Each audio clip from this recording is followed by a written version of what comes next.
Welcome back to my channel. कैसे हैं आप सब? उम्मीद है सब खैरियत से होंगे। अल्हम्दुलिल्लाह हम सब भी बिल्कुल ठीक हैं, खैर आफियत से हैं। मैं हूं अम्मी के घर अभी तक और नाश्ता कर रही हूं। एज़ यूजुअल मेरा नाश्ता होता है अचार के साथ, चाहे कितनी भी डिशेस पड़ी हों, लेकिन मुझे अचार ही पसंद है नाश्ते में, पराठे के साथ।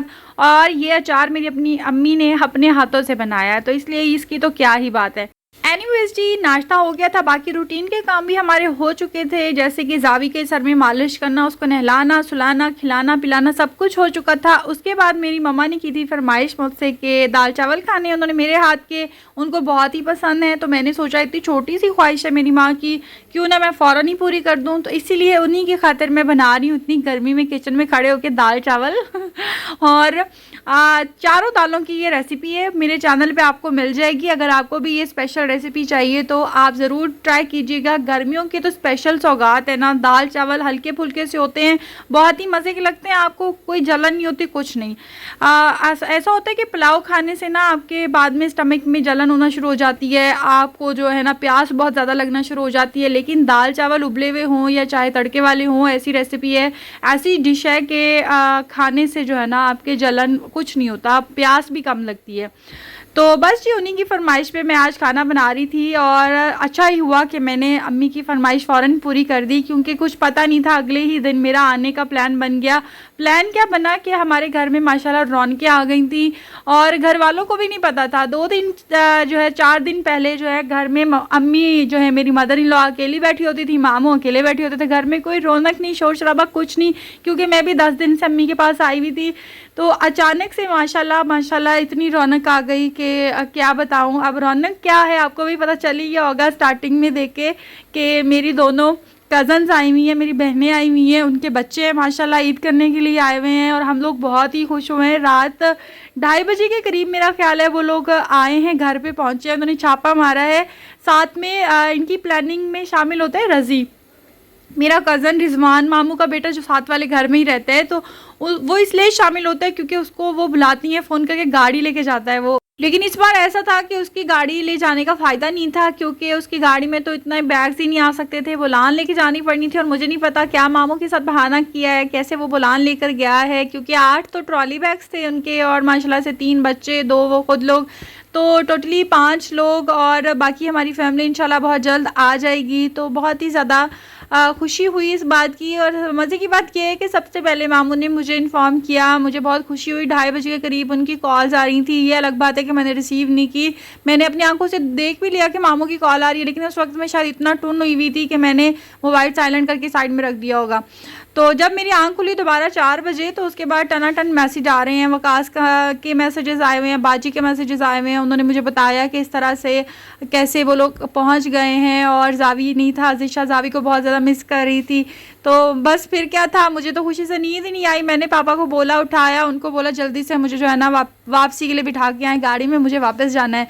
तो वो खुद भी शॉक्ड हो गया, क्यों, क्या तुम्हारा तो अपॉइंटमेंट है परसों, एक दफ़ा तुम्हें चेक करवाना है। मैंने बोला नहीं मुझे जाना है। फजर की नमाज़ पढ़ने के बाद सिर्फ नाश्ता किया मैंने फ़ौरन, फिर भाई मुझे बहुत छोड़ने के लिए आ रहे थे, वो मुझे ऐसे बस में बिठा नहीं रहे थे, उनको अच्छा नहीं लग रहा था, लेकिन मैंने बोला कि मुझे आप बिठाओ। मुझे अच्छा नहीं लगता एक्चुअली मामू को और पापा को या किसी को भी यूँ तकलीफ़ देना। अपने शौहर से फरमाइश कर लेना और बात होती है।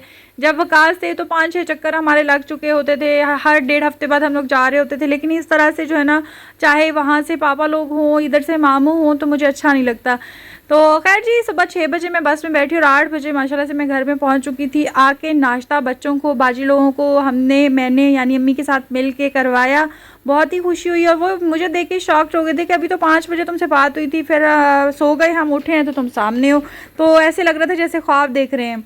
तो ये हुआ ये सीन। और आते ही बच्चों के लिए ग्रॉसरी अलग से की है, क्योंकि उनको बेकरी की जो मीठी ब्रेड्स होती हैं वो नहीं अच्छी लग रही थी, पराठे गंदम के नहीं अच्छे लग रहे थे, देसी आटे के। फिर उनके लिए वाइट आटा लेकर आए और बाकी चीज़ें जो उनके खाने पीने वाली हैं कि आई होप अब वो बच्चे खाना खा लेंगे, नाश्ता कर लेंगे। उन्होंने नाश्ता नहीं किया। एक तो सादिया की जो बेटी, सबसे छोटी बेटी है, वो आई है तकरीबन 4 साल बाद आई है। वो उसको तो बिल्कुल ऐसे रोड्स पे चलना भी नहीं आता, कैसे रोड्स हैं देख देख के वो हैरान होते हैं। तो जी बस अभी हम खाना खाया बनाने की तैयारी कर रहे हैं। तैयारी मैंने लंच की थी, जबकि लंच काफ़ी लेट हो चुका था, 5 बज चुके थे। मामू ने बोला अभी ना वो टाइम है ना वो, सब ने बोला। तो फिर अब ये हुआ कि चावल में भिगो चुकी थी। अब मुझे नहीं पता चावलों का क्या बनेगा, क्योंकि 3 घंटे से चावल भिगोए हुए रखे हुए थे। सब कुछ करके मैंने रख दिया था। फिर मैंने सोचा चावल तो ऐसी चीज़ है ना कि रात ताज़ा ताज़ा हों तो ही अच्छे लगते हैं। और राइस इसलिए मैं बना रही थी, बच्चे शौक से खा लेते हैं। उन्होंने बोला कि हमें सिर्फ चिकन पुलाव चाहिए, इसके अलावा कुछ भी नहीं, कोई खाना सालन कुछ नहीं बनाया था हम लोगों ने। और मेरी जो नंदे आ जाती हैं ना जब, तो मुझे बिल्कुल टेंशन नहीं होती, घर की बात होती है, बल्कि वो मेरे साथ मिलके सब काम कर रही होती है। तो उनको इतना ख्याल होता है कि तुम किचन में नहीं जाओ, गर्मी है, हम कर लेते हैं। अल्हम्दुलिल्लाह बहुत ही केयरिंग है, अल्लाह का शुक्र है लाख लाख। तो बस ये हमारे आलू और चिकन का पुलाव रेडी हो चुका है। बट अल्हम्दुलिल्लाह बहुत ही मज़े का बना था। टेंशन मुझे इस बात की थी कि इतनी ज़्यादा देर चावल हमने कभी पहले भिगोए नहीं है, ये ना हो कि चावल ख़राब हो जाए, टूट जाए। बट नहीं टूटे, बहुत ही मज़े का हमारा यमी सा पुलाव रेडी हो चुका है। खाना खाने के फ़ौरन बाद ही मामू की बर्थडे का और फादर्स डे का केक कट करवाया उनसे। बच्चे बहुत ज़्यादा एक्साइटेड थे, स्पेशली जाविया तो बहुत ही एक्साइटेड था, उसके पेट में नहीं बात रह पा रही थी, बार बार बोल रहा था दादा आपके लिए सरप्राइज़ है, आपके लिए सरप्राइज़ है। तो हमने बोला, सोचा इससे पहले कि वो बता दे। बाजी ने बोला केक ले जाओ, इससे पहले कि जावी सब कुछ बता दे। Happy birthday to you, happy birthday. Mohammed को देखो कैसे खुश हो रहा है।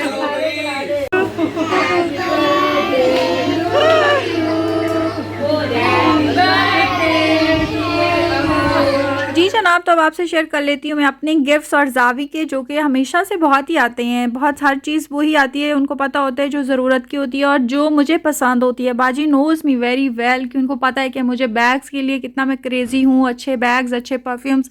इसीलिए हमेशा वो मेरे लिए कुछ ऐसी चीज़ें लेकर आती हैं जो मुझे पसंद होती है। Thank you so much Sadia, इतनी ज़्यादा गिफ्ट्स लाने के लिए। जावी को हमेशा भेजती हैं। अभी मेरा कुछ दिन पहले भाई आया तो उसके हाथ भी ढेर सारी चीज़ें भेजी। इन सब चीज़ों की ज़रूरत नहीं होती, लेकिन इन सब चीज़ों से जो है ना प्यार मोहब्बत शो होता है कि आप की नज़र में कितनी अहमियत है, आप की नज़र में कितनी वैल्यू है। ये सब चीज़ें यहाँ से भी मिल जाती हैं, सब चॉकलेट्स, कैंडीज, सब हर चीज़ मिल जाती है। लेकिन ये सब चीज़ें आपकी अहमियत शो कराती हैं कि हमेशा वो याद रखते हैं, इसलिए खुशी ज़्यादा होती है। थैंक यू सो मच बाजी एंड सादिया। अल्लाह ताला आप दोनों को खुश रखे, आबाद रखे, आमीन सुम्मा आमीन। तो उम्मीद है कि आपको आज का व्लॉग पसंद आया होगा। दुआ में याद रखिएगा, चैनल को सब्सक्राइब और वीडियो को लाइक करना मत भूलिएगा। अल्लाह हाफिज़।